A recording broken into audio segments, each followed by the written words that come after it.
Let me give you an example. A Land Rover Defender can wade through 1/2 metre of water, and that's very good. This can wade through twice that.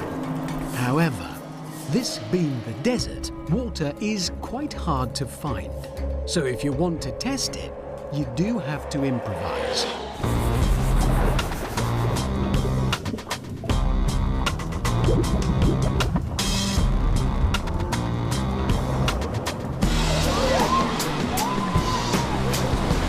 Morning, sorry.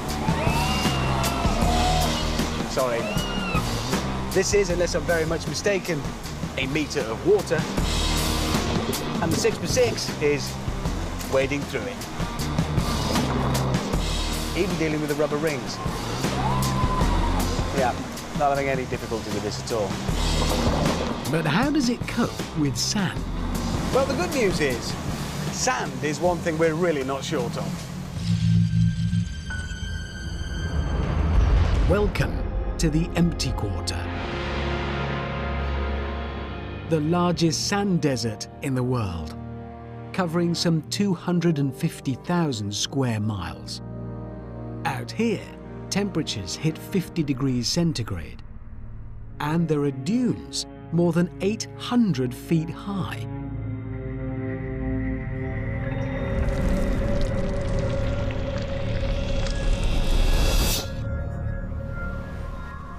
Okay, we have 6-wheel drive with a power split 30-40-30 across the axles. Check. Stronger front springs from the armoured version of the G-Class. Check. Locking diffs. Oh, we've got those. The most you'd expect normally would be 3. On here, 5. And you lock them using these buttons in different ways. Right, let's go.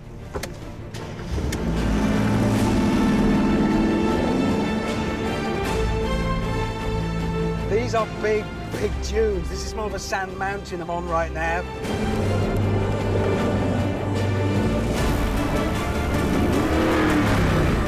Oh, 3 3/4 tons of Mercedes is doing this. It just doesn't feel right.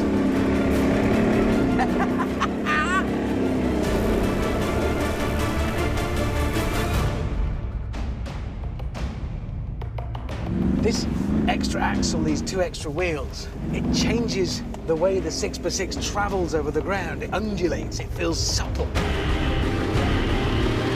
It's like blasting through the desert dunes, riding a sinew.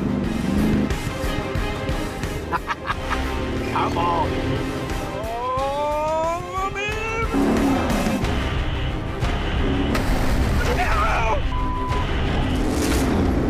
I got some air. Sorry, everybody. Intoxicated by what the Merc could do, I drove deeper and deeper into the empty quarter. Right, where does it go now? Oh, my God! Oh!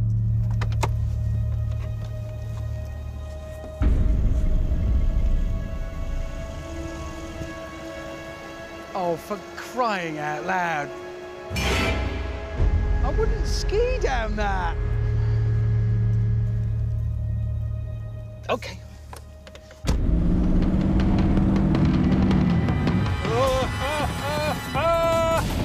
Over the top. Oh! Oh, very unpleasant. Not nice. It's vertical. I'm in a car, I'm having a plane crash. I'm still going down!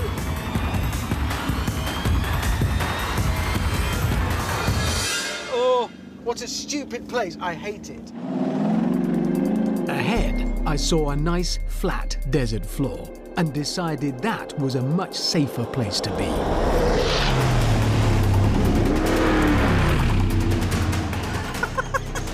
It's drifting. Now it's a rally car. A gigantic rally car.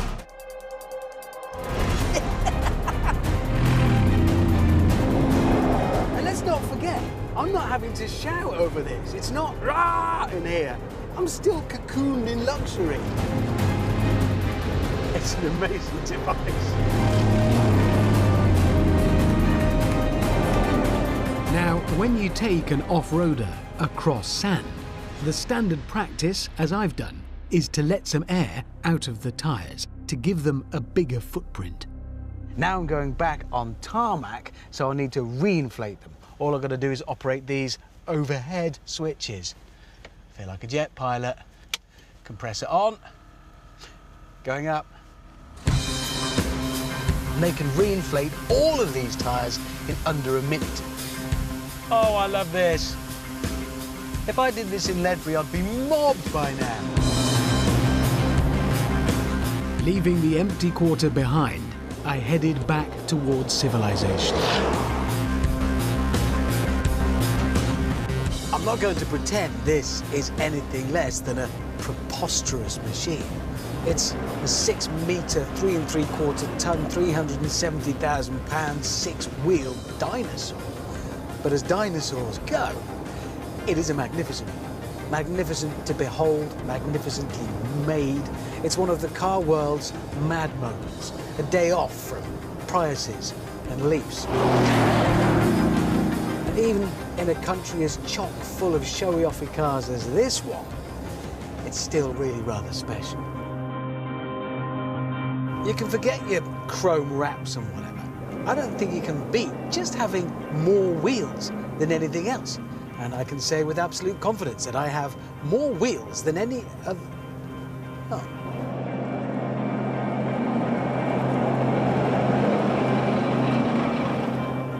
No matter. One thing I can say for sure is that this is the most extreme Mercedes out here. I doubt there's anything with a Mercedes badge in these parts that can draw as much attention as that.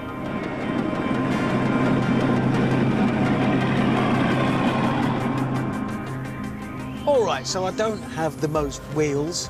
It's not the most extreme Mercedes out here, but the 6x6 does have size on its side. Bigger than any Range Rover, bigger than any Land Cruiser, bigger than that old Jeep up there. And that's the thing. A car can be beautiful, but when it's big, it's got presence, and they don't come much bigger than... Oh my God.